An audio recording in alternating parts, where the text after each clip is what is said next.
Hello everyone, I am back today with Greenwitchx. Hello everybody. So today we are going to be doing a fairy Q&A and a DIY fairy garden if you watched the whole video. For those of you that don't know, Greenwitchx is the fairy expert, so she's going to be giving us all the inside knowledge of the fae. Hi, I'm Brittany. It's nice to meet all of you. I'm super excited to be here. Jana is my best friend, so we've been practicing together for years now, and I'm really excited to be on her channel. So today we are filming at Brittany's house. She has a beautiful witchy lair, which I will insert some B-roll footage of because you all need to see it. You'll appreciate it. It's gorgeous.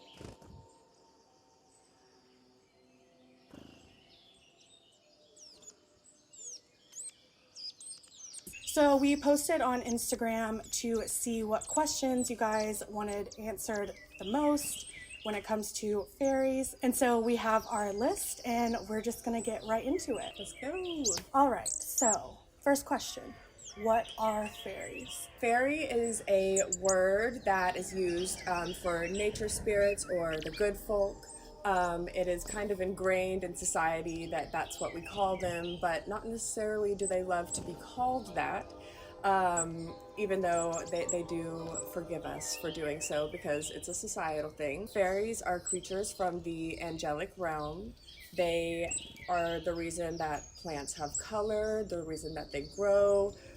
Air sylphs are the reason that air will blow through the breeze, and flower fairies are the reason that you can be walking and a strong scent of a flower is going to like overtake your senses. You have fire salamanders. Honestly, I mean, the list goes on and on. It's really hard to classify nature spirits because there are so many within every single element. There's a lot of diversity within nature spirits. So the next question we have, is it hard working with nature spirits? So I would say that it is not hard to work with nature spirits. However, I would highly suggest that you do your research on them. Just like with anything, there is good and bad. And I think that also just being knowledgeable on how to communicate with nature spirits is going to be extremely beneficial for you in your practice. I wouldn't jump into working with them without knowing certain things because they can be tricksters and they can be mischievous. They are nature-based spirits. So they can, play tricks on you, hide things. However, I do highly suggest that as witches, we do become in tune with nature spirits and start working with them. They used to be more integrated into society, and as, things have developed and we have kind of taken over, they're scared of us and they have retreated, but they still are interested in humans and they are interested in contact. And you can have such a beautiful relationship with nature spirits if you, allow it to happen. If you want to be able to work with nature spirits, I would say that you need to make sure that you are very respectful of their land. You need to be making sure that you are respectful of nature and stuff, and then they're going to grow to trust you. Next question. So we have, are there good and evil nature spirits? I kind of tapped on that before. Yes, there are. Just as there are good and bad humans. However, they cannot physically harm you. They can, scare you. Their energies can be powerful. There are dark elves and that sort of thing. Maybe if you've ever felt the need to run upstairs or felt weird in like a dark corner of a closet, that's, dark elf, dark fae energy kind of coming at you.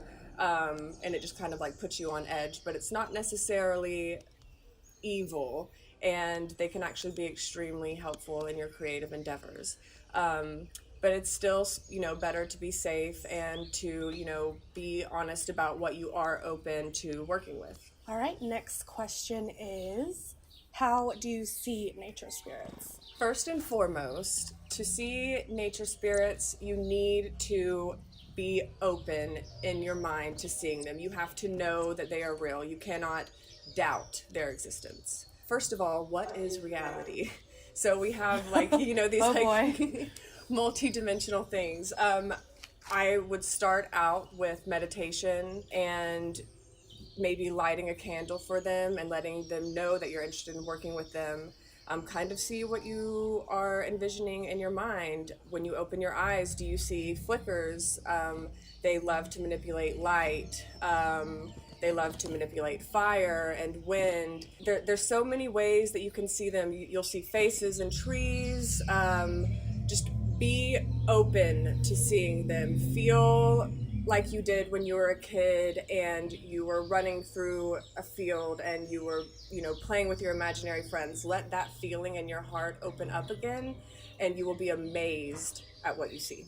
Where should people expect to be able to find them?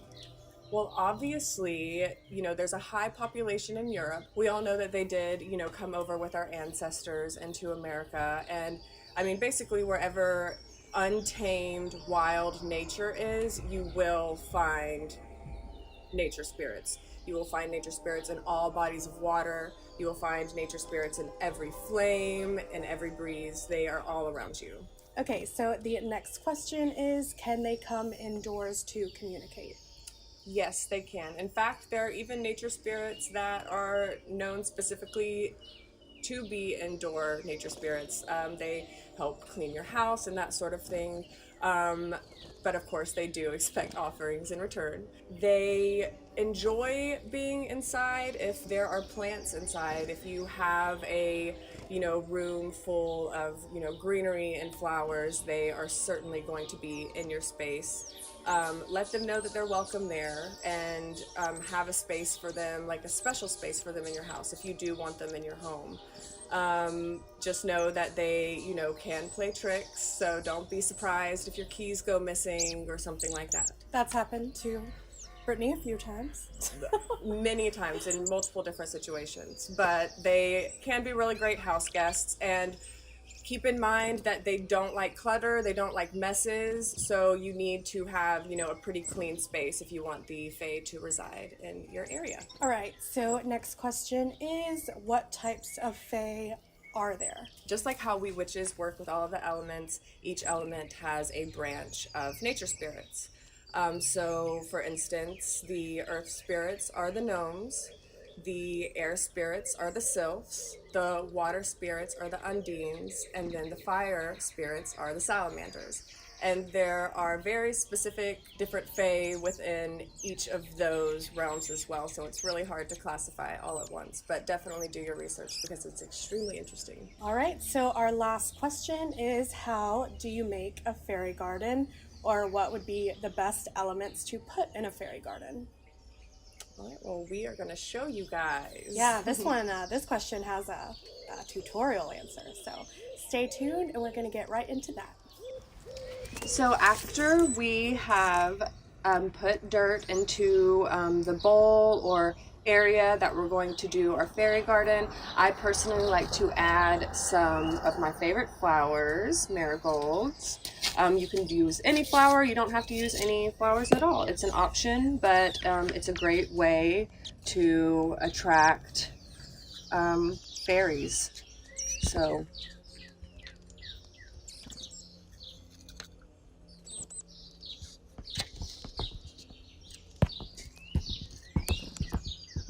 and now we're going to add this swimming pool. We're going to fill it with moon water, and we're going to add some crystals to the bottom as well. And obviously, if you're keeping this outside, evaporation will do its thing, so you'll need to kind of keep it filled up. If you're doing this inside, make sure that the base has a strainer. And all of this is optional, be creative, do, what you have on hand. You don't have to, do all of this. Make it your own. Okay, so obviously any sort of nature elements that we can pull in, we're going to. I went and got some of this gorgeous moss from the side of my house, and we're going to kind of make a yard with it.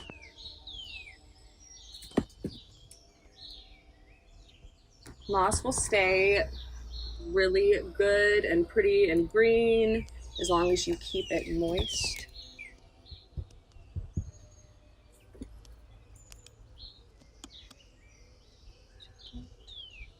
If you don't use all of your moss, be sure to put it back where you found it. From there, we're going to kind of decide where we want to place our fairy home. I have this one. You can make some from branches, even make like a little teepee. You don't have to have something like this, even though this was quite cheap on Amazon, I believe. So we're just gonna kind of sit it here. And then I personally like to put a clear quartz crystal beside the door for them. They love crystals. And then I was going to use a bunch of these tiny crystals to kind of create a pathway.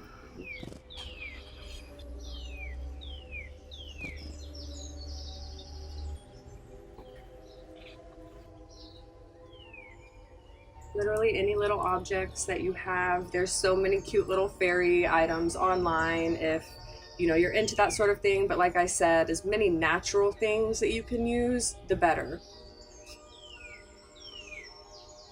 This is not that, but it is quite cute. I thought it would be cute if we tried to add all of the elements to this. So you know we have earth, and so I was going to add this little fire area. I have a little baby chair to put beside the fire so that they can warm their hands.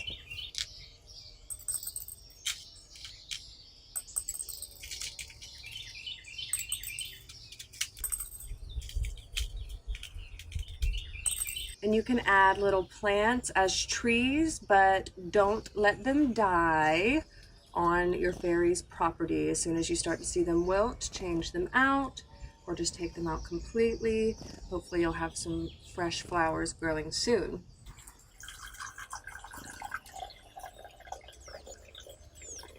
We're done. This is all I'm gonna do for today. You can always add, take away, do different things for different parts of the season. But this is just an example of what you can do for a fairy garden. Go as grand or as small as you would like. As long as you have one, they will know that you are excited and willing to work with them.